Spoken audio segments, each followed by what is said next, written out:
started in the interest of everyone's time. Let me see. So welcome to our IncubatorWorks Thursday afternoon Zoom call with information for about the CARES Act and cash flow in these crazy times. So I'm going to start with sharing my screen. And let me get there. Oh, great. People are coming on now. People are coming in. Good. Yep. I see Tina. Great.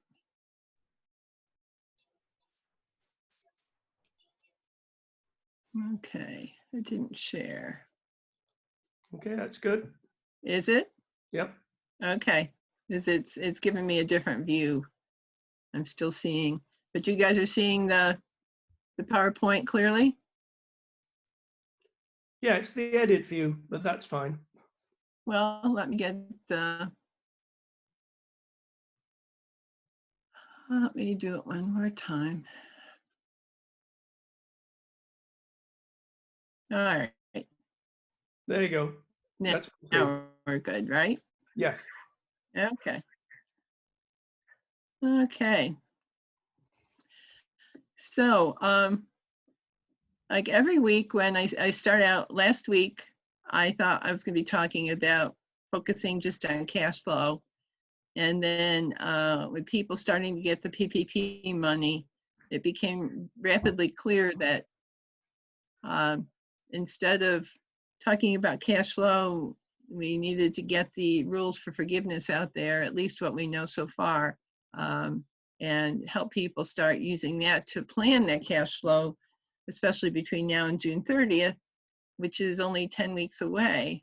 So I'm going to launch into the Paycheck Protection Program and the rules for forgiveness. We'll do a brief overview of the EIDL and then some of the new programs that are out there. So we'll launch into it. Once again, the caveat that we certainly don't have all the answers, but if we can't answer your question, we'll do our best to, if we can't answer your question, we'll do our best to find answer. And these are general observations and not specific recommendations for your business. Be sure to consult with your accountant and financial advisor before making any decisions. And please send us your questions in the chat option. Once again, if we don't have answers, then we will do our best to find them. So the Paycheck Protection Program, and our love for acronyms, this is already the PPP. And as you know, the total available was $349 billion. Congress is working on the next round today. It's expected to be $320 billion, and $60 billion of that will be earmarked for small business. That's especially important because some of the numbers have come out today, and 4% of the loans that were taken under the first round were over $1 million. And those 4% of the loans used up 45% of the total funding available. Ugh. So you can see that, and what happened is the big banks took care of their big customers first. And meanwhile, local and regional banks were taking care of the smaller businesses. So another reason to do business locally. Hopefully that, you know, it was supposed to be first come, first served, but the big banks, the JP Morgans, the Wells Fargo took care of their big customers first. So anyway, one local bank I know has processed 150 applications as of last week. They've been working 16-hour days. And so far we know that 7 of the people that have been on the calls have been approved. Money began flowing late last week, which is why forgiveness is now more important. And just to stress that the PPP is available for self-employed individuals too, which was the focus of our call last week. Nothing new here. Loan overview, whatever is not forgiven becomes a loan that's payable over 2 years. 1% interest rate on that, and there's no collateral or personal guarantee on this program. no credit check, and the loan amount is 2.5 times the average monthly payroll or self-employment income from 2019. So how can you use the money to qualify for loan forgiveness? Payroll costs over the 8-week period after the loan is made must be at least 75% of the loan proceeds. In that payroll cost information is included health insurance and retirement contributions. So that's part of that gross payroll calculation. However, and I'll go over this again later in the presentation, it does not include federal payroll taxes. So it does not include the employer's share of Social Security, otherwise known as FICA. Mortgage interest, rent, and utility costs for the same 8-week period also qualify. So I thought it would be best to actually make up an example and say how, once again, this is the best, to the best of our knowledge with the guidance we have now, how we think the program will work. So let's say we had a commercial cleaning business with an annual payroll, including the owner gets an annual salary of $60,000, and there are 5 employees, so 5 FTEs. It could be a combination of full-time or part-time, but the FTEs are what count, and there's 5 in this business. Their compensation is $180,000 on an annual basis. So total payroll of $240,000, total FTEs is 6. So you can see I made the numbers to work easily because the approved PPP for this business would be 240 divided by 12. So it's 20,000 a month multiplied by 2.5 would give this business 50,000 in PPP. So to get the forgiveness of the amount, they have to spend at least 75% of that amount on payroll. So that's 37,500. Let's say that the money was received next Monday, or will be received next Monday. So the business owner now has 8 weeks to spend this money to obtain the forgiveness. So if the owner has 5 FTEs ready to go to work, which we know is another challenge right now for other reasons, what the weekly salary is for the owner and the 5 FTEs, and that comes out to a gross payroll of $4,615. For 8 weeks, that would be $36,916. So the 75% payroll requirement is $37,500. So in that case, this business would be just underneath the full forgiveness amount. It would be prorated, but you know, with being so close, there would be another way to receive full forgiveness. And maybe there's some overtime or some extra work or possibly even some hazard pay differential the employer might want to pay these employees. So let's look at it from another point of view. What if the business owner actually paid some overtime to his employees? Let's say it was just $5,000 of overtime over the 2 months. That takes the gross weekly payroll up to $4,711, and it takes the 8-week payroll over the 75% requirement. So now the full 75% forgiveness requirement is met.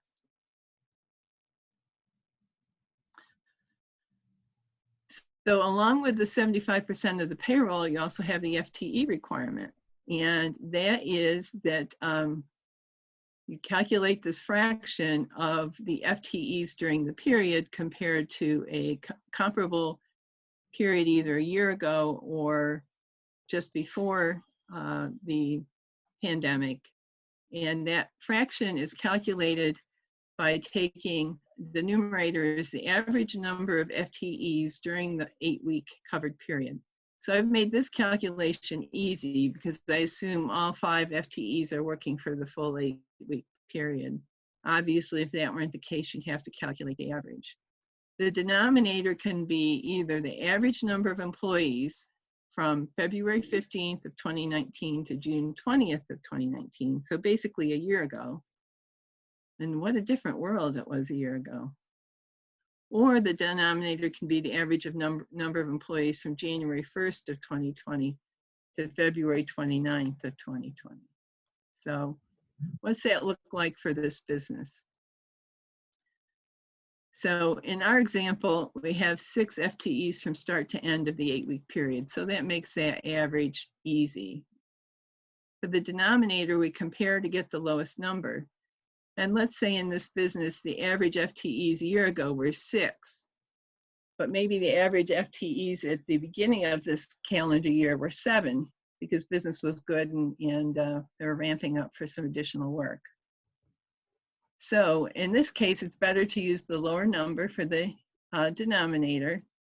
So you take the average FTEs for the 8-week period, which is 6, and you divide it by the average FTEs for the 2019 period, which is 6. So it's 100%. So no reduction to the forgiveness amount. So if that had gone down, then you would have to apply that fraction to the forgiveness amount. How long does the employer have to restore FTEs and salary levels? Until June 30th of 2020, which is not that long because we're a little less than 10 weeks away from June 30th. That's for the last round of PPP. If they pass some more funding today, and let's say the president signs it in a day or two, then I would assume in this next round that there would be a longer period of time to come back to full FTEs. And it might almost make it easier because that extra unemployment, the extra $600 a week, runs out on July 31st, which make it easier for some people to come back to work, or for some employers to get people to come back to work.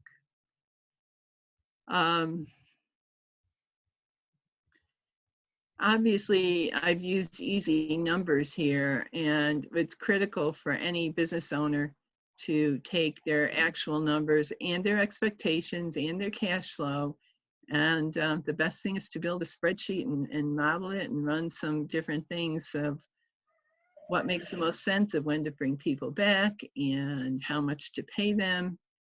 And there's so many variables that we can't go into here, but at least we can go through the structure of the program. And remember, to get the balance of the forgiveness, the other 25%, the remainder of the proceeds can be used to pay rent, utilities, mortgage interest. And as I mentioned before, health insurance premiums and retirement contributions are considered part of the 75% for payroll, so that's good. And key thing is, what is not eligible are employer federal payroll taxes, basically Social Security and FICA are not eligible for forgiveness in the PPP. It's not, I should have changed it. You can't count them as part of your gross payroll. So, and basically you can't use the proceeds to pay them.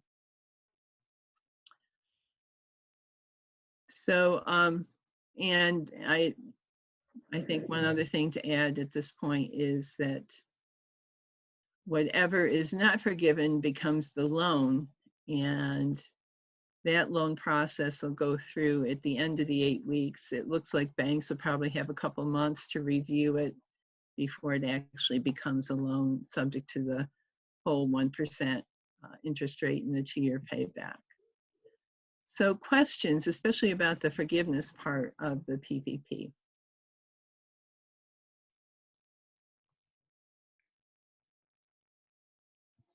Nancy, something that I've been trying to figure out.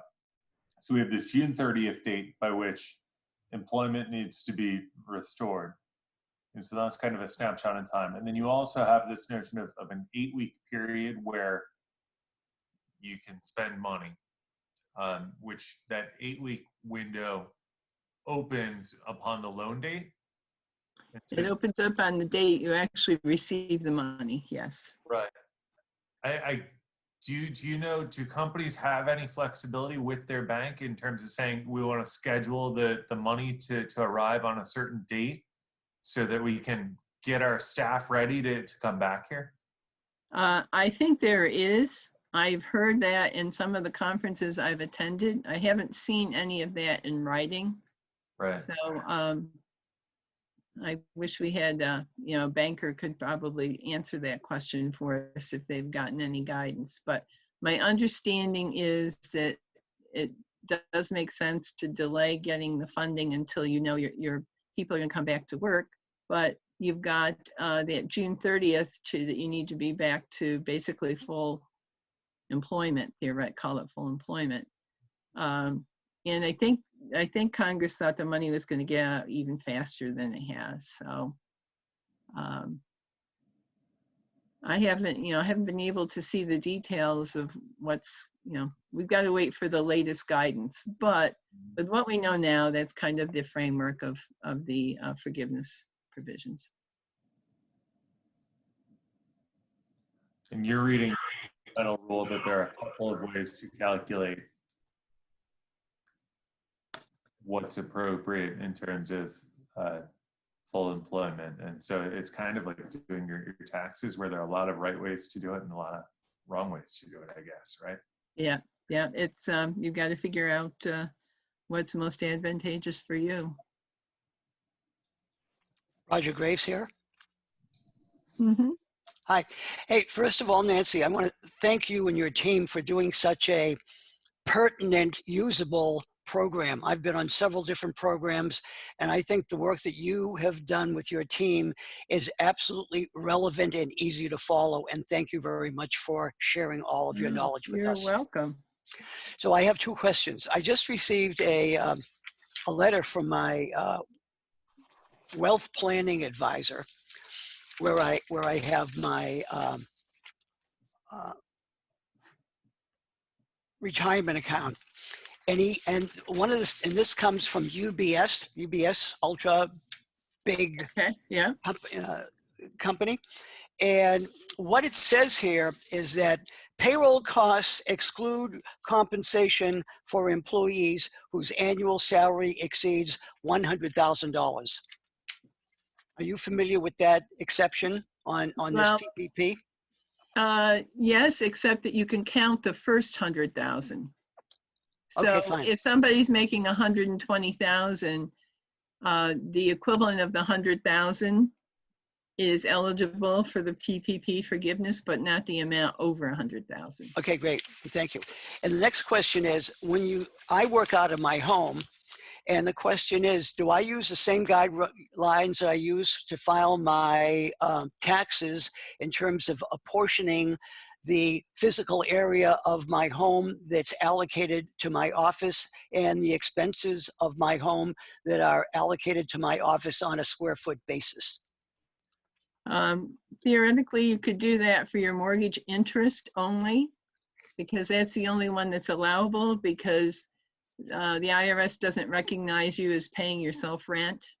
So the rent portion wouldn't work, but the utilities. So utilities would qualify, as would a portion of your mortgage interest based upon the square footage of your office, your home office. Though I would stay tuned, because I expect that there's going to be some rules about that. But with what we know now, you would be able to apply and pay for part of your mortgage interest and your utilities.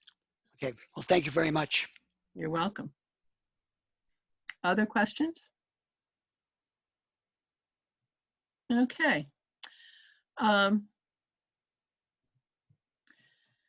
So last week we spent quite a bit of time on the PPP for self-employed individuals. And just a reminder and refresher that it's the amount for the self-employed that qualifies for PPP is based on the 2019 Schedule C, prorated, and then multiplied times 2.5.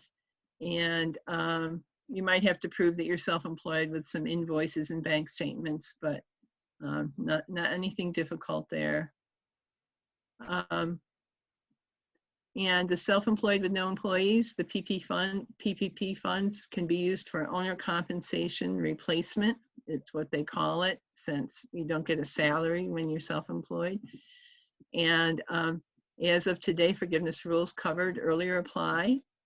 So if you use 75% of the proceeds from the PPP to pay yourself to replace your draw, then that part is forgiven, and then you need to use I mean, you could use 100% of it to replace your compensation, but it's kind of sticky because what you can replace is basically 2.5 months, but you need to pay yourself over 2 months.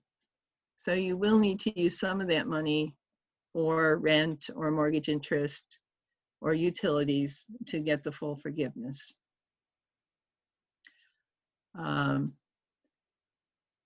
So just what I just said on this next slide is the PPP proceeds must be paid to them as drawn. Okay, so I am a little concerned. So this is me waiting for clarification. So you might remember from our discussions that the PPP loan forgiveness is not taxable income. So from my earlier example of the commercial cleaning company, assuming that that is a corporation and the owner is taking a salary, the corporation will have no taxable income, but the owner is going to have a taxable salary from the money that passed through to him. For a self-employed person, there's no separation. Their taxable income is the income of the business. So the assumption is that because the PPP loan forgiveness is not taxable, that money will not be taxable to the business or to the owner because it's one and the same. I would stay tuned though, because I'm a little concerned that something will come along and say, well, we didn't mean for that to happen and we're going to put some sort of tax on it. So I would just be very aware and stay alert and maybe keep a little bit of it aside and for the next few weeks until we get some more rules on that. And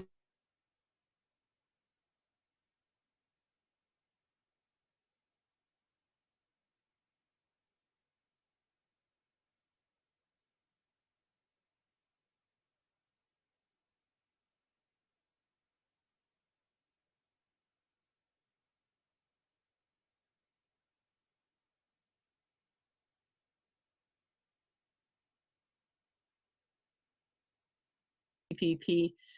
In my note, I say the SBDC is compiling a list of banks and credit unions that will accept PP applications from non-customers. Pretty much all of our local banks are ready to accept applications from non-customers. They are not restricting it. But as always, apply as soon as you can. Yes, we're getting new money, but the last round was gone so quickly.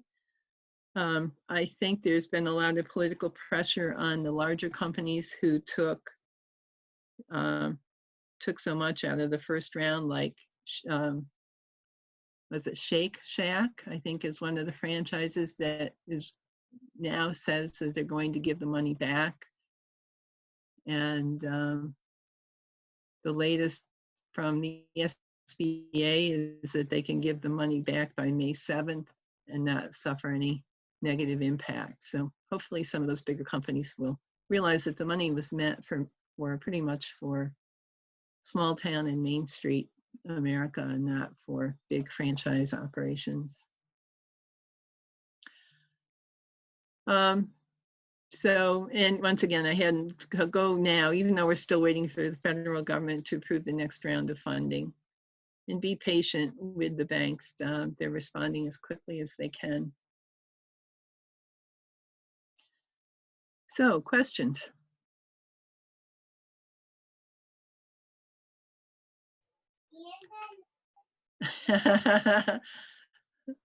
Okay. So the economic injury disaster loans and grants, commonly referred to as EIDL. What's happening here is the loan amount keeps creeping downward. Last week, the cap was at 25,000. Now it's at 15,000. And that's really the only change on the loan. The economic injury grant, the $10,000 is still applied for as part of the EIDL. And that money is starting to come through. People are seeing it. Originally the 10,000 was just a flat 10,000 for everyone. Now it's determined based upon your number of employees. It's $1,000 an employee. So a lot of self-employed people with no employees were applying for that at the beginning, and now they would not be eligible for that $10,000 grant at all. The application process is online. The SBDC is happy to help. I know they're working hard the local guys are working really hard to get the loan applications through and processed. So questions on the EIDL? Just really quickly, being self-employed does not count as being an employee? Correct. So you can't count yourself because you're the owner. Thank you. You're welcome.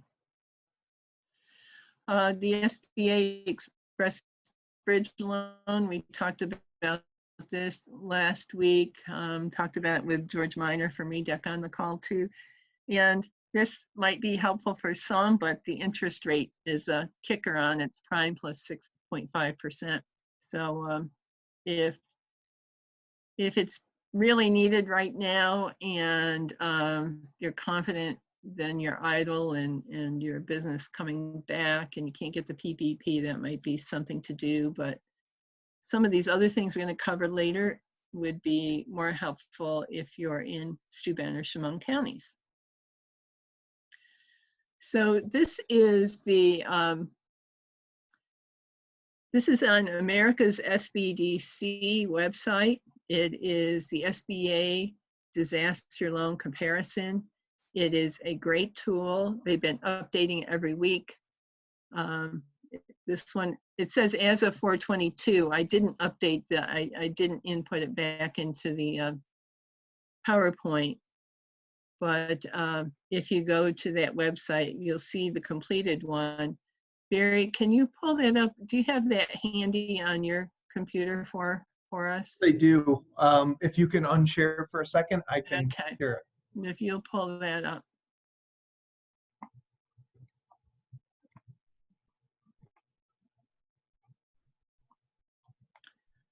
So you can see this one shows as of April 22nd.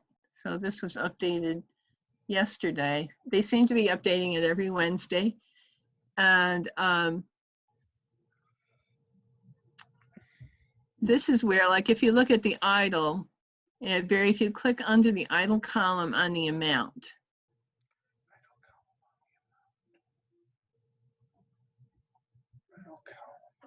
Okay, it's column 8. I mean, column C, line row 8. Okay. So that's where you can see originally set up to 2 million, but could be capped at 15,000. I think it's interesting that here on the SBA website, they actually link it to a New York Times article. And next to it, you can see the $1,000 per employee up to a maximum of 10,000 under the EIDL grant. So highly recommend the America's SBDC website is a very useful website overall. And Barry, if you'd scan down that spreadsheet, you can see it has the turnaround time, the forgiveness rules, fees, loan availability, and then the notes down below are also very excellent. Under the PPP notes, you see documentation for sole proprietors.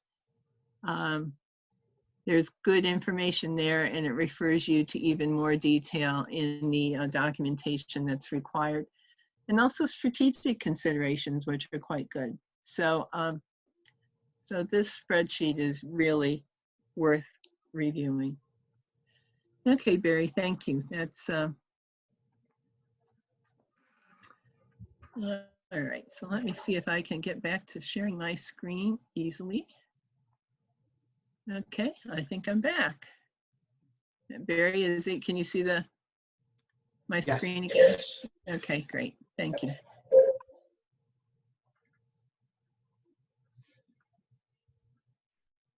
All right, small business tax provisions, no changes since last week, and these are the different credits you get for payroll paid during this time period, and actually for most of 2020.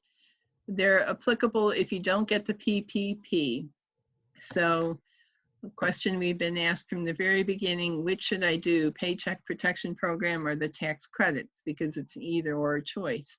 And if you're eligible for the PPP, take the PPP. And then if for some reason you don't get it, then those tax deferrals will help. Now, we've got a program that was new last week, and that's the Steuben County Emergency Relief Loan. The loan amounts are from $5,000 to $20,000. Last week we had George Miner from REDAC with us to talk about this, because REDAC is the local nonprofit that's administering these loans for Steuben County. And the great news is that George is not here today because they have a loan committee to approve the first, I think there were 2 or 3 loans that were being approved already.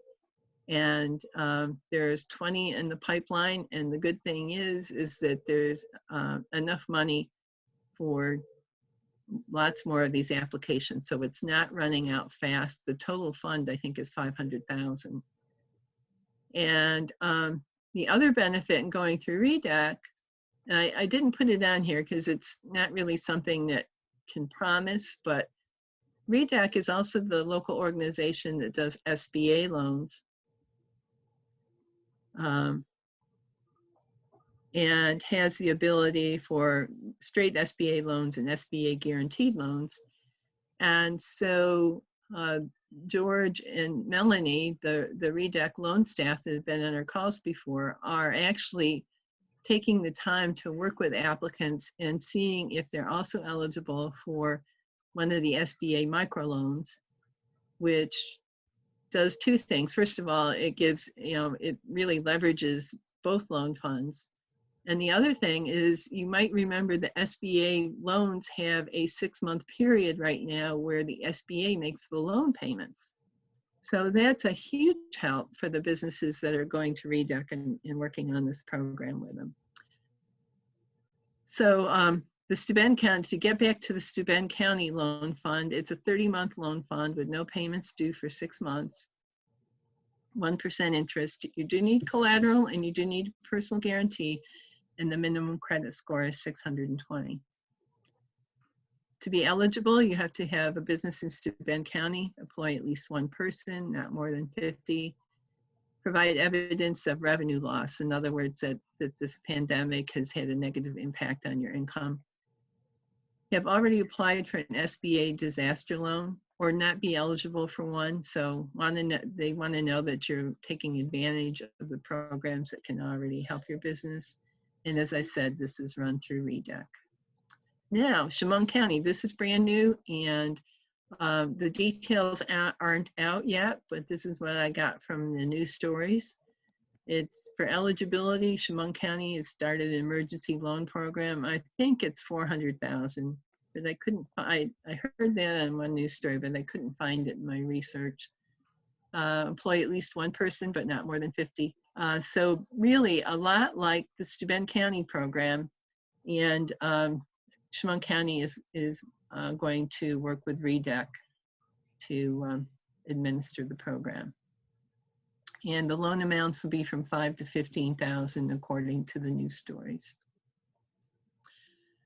This was a breath of fresh air that didn't last too long. The U.S. Chamber of Commerce started a Save Small Business, $5,000 grants for businesses in vulnerable and basically economically distressed areas, which certainly so much of our whole country right now. So they announced it late last week, and like within 24 hours, the website was overwhelmed. And I checked on it today, and the program's actually closed down due to demand. So they started, promoted it, and ran out of money in just a couple of days. So just remember, expect to see some things to help your cash flow. You should have credits on all of your insurances, not just automobile. It should be automobile and liability, business liability. Health insurance, the grace period's extended to 60 days. property insurance is 60 days. You should talk to your bank for loan payment deferrals. Many of them are just giving a 3-month deferral. If it's not a complete deferral, then it might be a principal deferral. And develop your cash flow projections. That's especially critical if you have the PPP and you're trying to figure out when to bring people back and how many people to bring back, and all of the above. And you can find more information on the CARES Act in these different sources, along with SBDC. We've got their phone number here and REDEC's phone number. So, and then emails here in the for the SBDC, REDEC, and for me. And we will have weekly Zoom calls, and we apologize. We'll make sure that the link is clear next week and is for the right day. So last week we told everyone we'd be starting a co-starters short course, a 3-hour course. Our full co-starters course is over 10 weeks, 3 hours every one evening a week. But we found that we really feel that we have a need for something short and sweet to keep entrepreneurs moving forward. So we launched this last week as far as getting the word out, and our cohort's already filled up. It starts tomorrow afternoon. We have an hour, and then we have 2 more hours next week. We'll be going over the Co-Starters Canvas, which is an adaptation of the business model Canvas. Stay tuned for next round. If you want to get on our waiting list, please contact Ashley. You can't really read the email there very easily. It's Madison, MADISON @IncubatorWorks.org, and there's no charge for this program. So we're excited about starting that tomorrow. And then suggestions for next topics, please give us suggestions. We welcome them. And give us your feedback. And especially we want to know who's actually gotten PPP. And we'd also like to know the dollars, which we would not share with anybody. Keep it very confidential, but we're going to accumulate that to present to our funder, New York State. It's a division of Empire State Development called NYSTAR, to help demonstrate to NYSTAR that we're making a difference in our local community. And by bringing this, helping people get the PPP and then get the forgiveness. So 2 steps, get the money and then get the forgiveness so that the money stays here. We feel that that is a strong part of our mission to help economic development in our area. So thanks for your attention. Some more questions?